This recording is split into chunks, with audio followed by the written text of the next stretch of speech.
Hey guys, how's it going? Scoundrel here. Hope everyone's doing well. Hope you're all still surviving quarantine and it's kind of getting on okay. This is going to be a quick video today. We're going to be about 15 minutes long. We're going to look at a mana printer Sona build, but I've got a couple of announcements before we get into the video. Obviously, I took the tier to begin with. Just letting you know, the tier. I think I went for the tier. No, what did I go for? No, I went for the Negatron Cloak. Okay, so I went for the Negatron Cloak to begin with. And at the end of the neutral round, we'll talk about the decision-making that went into building the particular build that I did. But first of all, a couple of announcements. I have a sponsored video coming out next week. I wanted to alert you guys and let you guys know that I have a sponsored video coming out, just because I know that it can be a bit jarring sometimes to have sponsored content thrown in your face. I don't do sponsored content very often. I do it maybe every month or every 2 months, and sometimes the money that I get from sponsored content helps me keep the channel going and helps keep my motivation high to produce content. So if you do see the sponsored content, please do know that it is sponsored, and I would appreciate it if you guys don't want to watch the video, you don't have to, but if you do watch the video, it would be really helpful for me, even if you just want to see me fail at a sponsored mobile game. So that's the announcement there. The other announcement I've got is that I have partnered with G2A. This was a deal that's brought to me through my agency, and I kind of accepted it because the money was really good, and I'm just being really honest with you guys, kind of accepted it because the money was really good, and in this time where a lot of my esports work is just not going on, it's really helpful for my family to be able to have that kind of income. So I know not everybody ethically agrees with G2A. It is a marketplace at the end of the day, and there is always going to be some ups and downs when it comes to what's going on there. But just letting you know that I really appreciate your support regardless, and if you have an issue with it, please let me know. I feel free to talk about it, but the money was really helpful for me in a time where I was really struggling. So that was kind of my thought process behind that, and I just want to be really honest with you guys because you guys really mean a lot to me, and I kind of treat you like friends almost, so I like to be as honest with you as I can. So let's talk about the game now. We've kind of gone through the announcements and the stuff like that. The game, let's talk about it. So this is a Star Guardian Star. Now, I actually think Star Guardian Star is pretty strong. I genuinely do. I think Ahri is very good on this current update. I actually think Ahri is stronger than a lot of other characters, especially with a lot of the nerfs. So I think Ahri is a good choice if you want to play a Star Guardian Star. You don't actually have to commit to Star Guardians, but Ahri in general I just think is really good. And with the 2 Vanguard buff, you can play Poppy plus a Vanguard, preferably Jace or Mordekaiser, and suddenly you have a really beefy front line, and then you're also going to have the continuous mana and damage coming from the Star Guardians. So I actually do really like Star Guardians in general right now, and I think that they are a very good start that you can use to transition into a lot of other things. So Star Guardian starts are actually quite good, and I'd recommend if you can get your hands on Star Guardian starts that you try and do so. So I have a tier that I picked up on the carousel here. I also have 2 Negatron Cloaks, which I think allows me to go for a chalice. Now, I can't remember, I wasn't really paying attention to what items I actually got at the start here, but if I get myself 2 tiers and 2 chalices, that's enough for me to start Mana Printer Sona. So I know I've only got 1 tier, but I also have the Negatron Cloaks. But what I'm going to do is I am actually going to slam the chalices on the Ahri to begin with. Now, why am I slamming chalices on Ahri especially if I get another tier? Well, you obviously want to use items early on. It is important that you use items early on. It's going to help you retain and protect HP. I mean, I got slam jammed there. There's nothing I could do about it. But you need to think about committing items early on. Now, I've definitely committed items a little bit late here. For me, it was definitely considering whether the build that I was thinking about was the correct build. You can actually see I got a load of Kha'Zixes here. I decided that actually Kha'Zix is probably not the way, and I ended up selling all of them to get up to 20 gold. But we're actually in a situation here where I can just start committing some items in some places, and actually give one of the chalices over to Jace. So I start off by giving it to Jace, which will eventually go over to the Sona. This actually might be a different game. There was a game where I committed it to Ahri, but maybe this was not the game where I committed it to Ahri. I might have actually, because I had a Sona on the bench, maybe I was just thinking about committing it to the Sona. But I do find myself a Nico, and now I've also got the front line starting from my Star Guardians, which is actually really strong. We've got a really strong build right now. I actually was a little bit worried about not beating the Krugs, so I decided to level up because I had the extra income. And actually that's sort of allowed me to be a bit more a bit more safe with my overall look of the build. Now you can see here that I've got another chalice, and I decide that actually let's combine it straight away. Let's commit to the mana printer Sona. I sell the Jace. I give a Morellonomicon to Nico because it's a really good item on her, and I just commit to the full Sona Monty, and I give my my Nico some armor. So I've suddenly got like an incredible setup for Star Guardian mana printer. And there are actually two ways that you can play the mana printer side of things. Now, you can either play the Star Guardian charm if you can find it on Sona. This actually combos really well with Star Guardians and allows Syndra to constantly find mana to cast. The other way that you can look about playing this is playing with a Seraphs on Sona, and a Seraphs on Sona allows you to expand the units that you actually have a bit more. And actually a Seraphs on Sona can allow you to provide mana to things like Vel'Koz and things like Lux a bit more readily, and allows them to cast their abilities much more so as well. And especially with Lux, it provides a lot of CC in combination with Nico. So I actually think the flexibility of the Seraph's double chalice Sona is really strong, but you obviously need one more tier, which can sometimes be a little bit hard to find. To play the Star Guardian version, you need 3 tiers, which is actually sometimes quite feasible. To play the full Seraph's version, you actually need the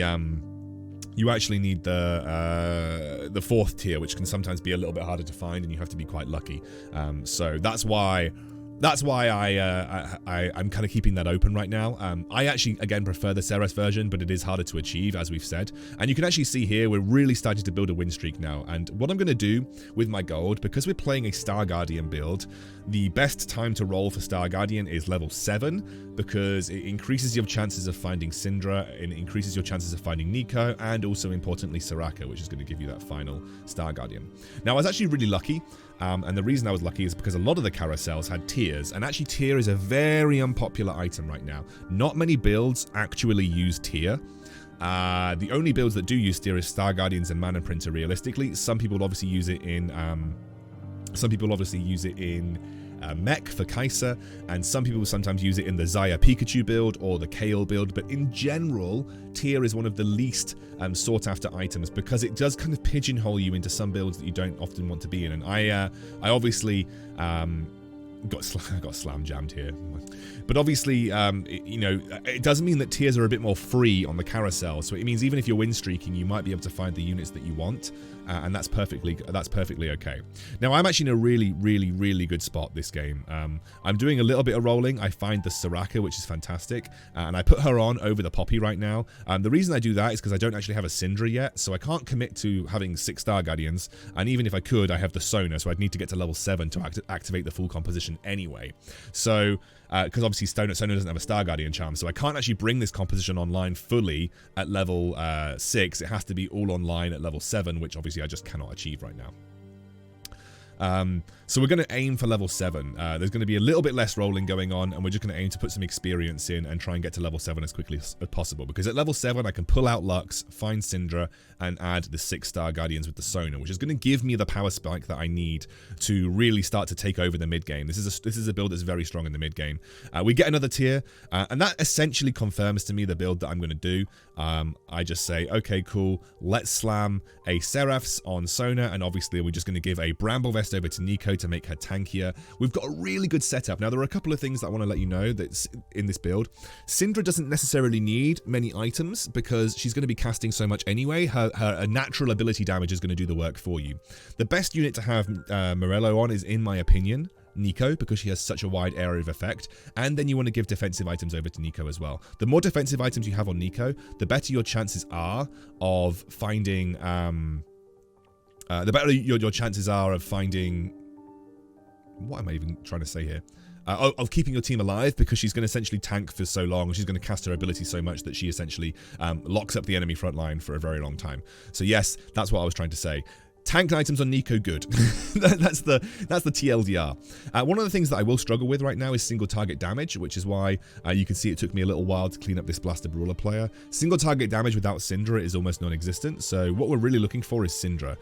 Once we find Syndra, this basically activates the composition, and I can get rid of the Lux for that, and now we have the 6 Star Guardians. So we've got 6 Star Guardians with Mana Printer Sona, and because I'm actually in a pretty strong position, I have a lot of good 2 stars, I don't need to hyper roll for anything, What I think is best, though, even when you're playing this composition in general, is that you kind of want to roll on 7 anyway to at least 2-star your Syndra, and you want to try and find as many 2 costs as you can in that time period, because if you go to level 8, your chances of finding 2 costs goes down, and so therefore getting a 3-star Sona would be off the cards, for instance.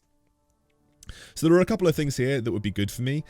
Because I have a belt, I actually think I want the Brawler's Gloves. The reason being is I can give myself a Trap Claw to Syndra. That's going to protect Syndra against anybody diving to the back line. It will help versus Irelias, for instance, and also versus any kind of Zephyr Blitzcrank shenanigans. There is also a sort of another incentive to go to level 8, because a Lux added would give me 4 Sorcerers, which would be really strong. So there is an incentive to actually go to level 8 in this build, which is why I'm going to start saving up to go to level 8, because again, it is important to get that extra sorcerer bonus on, because it actually improves the overall damage of this composition by a significant amount. But at this point in time, I don't really see any way that I end up losing anytime soon anyway, because my composition is just super strong at this point in the game. To really take over the late game, I'm going to need my 3 stars, which means I will need to start rolling, and I'm putting a bit of I guess put a bit of impetus into rolling in general. But getting to level 8 would be a priority right now, because I really only need 1 Syndra, and then I can just stick in the Lux. And actually, if I'm going to sort of sacrifice getting a level 3 Sona and sacrifice getting a level 3 Ari, then I should actually just focus on going to level 8, because the chances of finding 3 costs at level 8 are still pretty good. And you can see now that this composition with the 2-star Sona, with the 2-star Soraka online is just super strong. The healing is very good. It's even better now that Sona has been buffed in terms of her healing, because it didn't really matter too much about the debuff removal in this composition. The healing is actually what mattered. So the healing increase is actually really strong. The only thing that you might suffer with is against Blaster Brawlers with a red buff. And obviously versus Xerath, this composition is very, very, very risky, because you're all grouped up and Xerath just likes to completely blow up people in a group. So I found another Sona, and actually that's enough for me to say, okay, I don't think I'm finding Ari, but Sona is definitely on the cards and Poppy's on the cards. Let's now focus on ecoing back up and rolling for level 3 Nico and level 3 Syndra. I actually think the most important 3-star in this build is Nico, because she essentially buys you a lot of time versus sort of melee carry threats that could potentially shut you down. I think everybody else can probably be at 2-star, and this composition would very easily top 2 or top 1 you, but if you don't get a 3-star Nico, I think you can struggle versus a lot of compositions that you should beat. So I think Nico 3-star is actually one of the most important. I was competing with a Protector player this game, so therefore Nico's would be a little bit more scarce than they should be. The Protector player is a guy that I duo with. I will talk about duo queuing in another video. I think it's a really good way to climb ranks for multiple reasons, and I know a lot of people at high elo have done this. But yeah, the guy I was queuing with was playing Protectors, so he was competing with me for Nikos, which means that finding Nico 3 was going to be a bit harder. But you can see just how strong this, like how ludicrously strong this build is. It is actually just dumb. Mana Printer Sona is quite ridiculous. You can see I'm following Always the Hunt. He has got no gold, and he's rolled down looking for Xin Zhao 3, and that means he hasn't really got much space to go for Nikos. That means that with 3 Nikos out the pool, and I believe there are 16 Nikos in total, I still have the space to get 9 Nikos, which gives me the 3-star. He actually gets knocked out as well, unfortunately. So that means all the Nikos are now in my favor. And now I can look for Nikos and look for Syndras and actually look to take over the game. In terms of items, there are a couple of good items here. Titan's Resolve. I wouldn't mind Xerot Portal. That both of those items are the ones that I would consider. The reason I think Xerot Portal is good here is because Nico, once she gets the 3-star, if she dies, she's going to release someone that's going to tank a little bit further for me, which is great. So that's why I liked Titan's Xerot Portal. I think it's a pretty strong. I think it's a pretty strong item that a lot of people underrate, but I do really like the Xerot Portal when you have to have a tanky unit to protect your front line for a bit longer. Like honestly, Poppy and Nico are the only front line I've got, right? So if they die, it's kind of over for me. And in this situation here, you can see versus the Xin Zhao and versus the Jace. Once I lose that Nico front line, if Syndra hasn't had the time to ramp up, she isn't actually going to end up killing anybody. So I end up losing to the guy playing Space Jam because my Nico died too quickly, and it essentially meant that I was unable to compete. So I moved out the corner. The reason I moved out the corner is just to essentially give me more breathing room versus certain builds. For instance, versus Mech Infiltrator, I much prefer to group up in the middle because then the mechs kind of get confused about what they have to go for. The healing kind of outweighs the damage that Kai'Sa does. And also in the middle, I think it gives me better matchups versus people like Jason Darius. They can't all crowd your entire composition and they kind of get split up. And it also means that Nico's going to get better area of effect versus a lot of compositions as well. So that's why I decided to actually go for this particular set of positioning.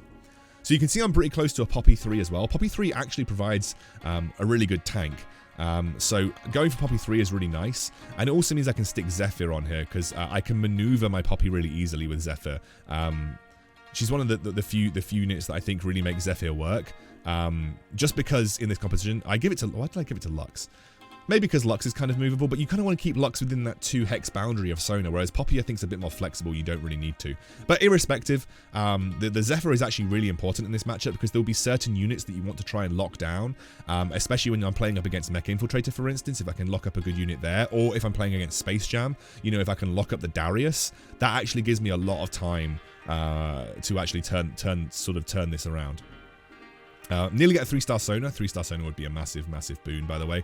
It is the Space Jam guy that the Zephyr is going to be the most useful versus. So that's just, the thing is, I think I should have given it to Poppy because she would have been a better frontliner for me.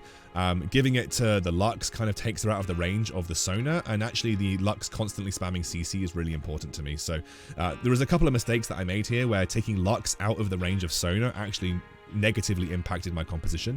So I kind of feel like I should have put the Zephyr on the Poppy. Also, Poppy does well with a bit more defensive stats, so a little bit of a mistake on my part, but nonetheless, still make it workable. But as long as I can use the Zephyr within the range of Sona, we're probably okay. So this was a bit better. I caught the Rakan, which you might not think is important, but actually the Rakan provides a lot of CC. So catching the Rakan here was pretty solid, and we actually knock out that player, which is good. And now it leaves us versus the only other player in the game. And I can't remember what build he was, but we'll have to have a look. Ionic Spark was such a free pickup here, by the way. Ionic Spark for the Poppy, it's just so good. Like, giving Ionic Spark to the Poppy is just so good. We're against the Kale build, so all it is either catching the Kale or the MF. Now that I'm so close to the end, it's much easier if I just roll down and look for units. What I'm doing is buying up 3 costs to reduce the number of 3 costs in the pool, and then I'm going to sell them and continue to roll. If I can find a 3-star Nico, you know, I really think that we're in the driving seat in this game. I really think that we're in the driving seat anyway, but obviously versus an MF and a Kale, you have to be very careful. So I do want to try and make sure I secure at least a 3-star you know, a 3-star Nico, which would be really good. 3-star Syndra is also really good, but as you can see, I'm just getting a little bit unlucky in my roll down right now. Finding almost a 3-star Syndra and almost a 3-star Nico. But 3-star Poppy's doing a bit of tanking work for me as well. And I just kind of randomly move my Zephyr around to try and catch the Misfortune. Misfortune's actually the most important person to catch here because she can do massive team-wide damage. I'm less worried about the Kale because she takes time to ramp up. And we end up getting the win with Mana Printer Sona. GG.